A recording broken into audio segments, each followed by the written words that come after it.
মিথ্যে মামলায় নাম জড়িয়ে পড়েছে, কি করবেন বুঝতে পারছেন না? এই ভিডিওটি আপনার জন্য। একদিন সকালে ঘুম থেকে উঠে জানলেন আপনার নামে মামলা হয়েছে, অথচ আপনি কিছুই জানেন না।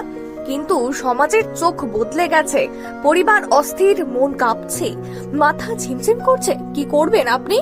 এটাই মিথ্যে মামলার আসল ভয়।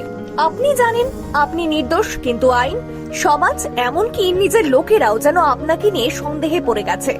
আপনি বুঝি অপরাধী, না হলে আপনার বিরুদ্ধে মামলা হলো কেন? এই মুহূর্তে আপনার সবচেয়ে বড় অস্ত্র আপনার ধৈর্য ও আইন জ্ঞান।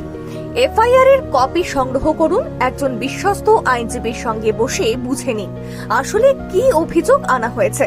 প্রতিটি শব্দ আপনার ভবিষ্যৎ নির্ধারণ করতে পারে। ভয় পাবেন না, আইন আপনাকে আগাম জামিনের অধিকার দেয়, অর্থাৎ গ্রেপ্তার হওয়ার আগে আপনি নিজের সুরক্ষা নিশ্চিত করতে পারেন। ভারতীয় নাগরিক সুরক্ষা সংহিতা তথা BNSS এর 482 নম্বর ধারা অনুযায়ী আপনি অগ্রিম জামিনের এই সুযোগ পেতে পারেন। আপনি যদি প্রমাণ করতে পারেন যে এই অভিযোগ উদ্দেশ্য প্রণোদিত, তাহলে হাইকোর্টে আবেদন করে এফআইআর বাতিলের পথ খুলে যায়।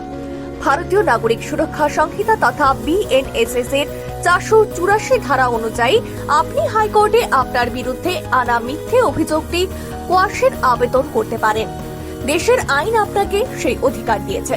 আর যারা আপনাকে অকারণে টেনে এনেছে তাদের বিরুদ্ধেও আপনি মামলা করতে পারেন। ভারতীয় ন্যায় সংহিতা তথা BNS এর 228 নম্বর ধারা অনুযায়ী এ ধরনের অপব্যবহারের সাজা আছে।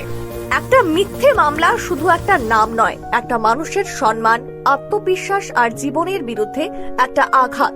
কিন্তু আপনি একা নন, দেশের আইন আদালত আপনার পাশে আছে। সত্যকে চুপ করানো যায় না, ভুল মামলার আধার ভেদ করে আলো ফিরবেই। শুধু জানুন আপনার অধিকার আর ন্যায়ের পাশে থাকুন।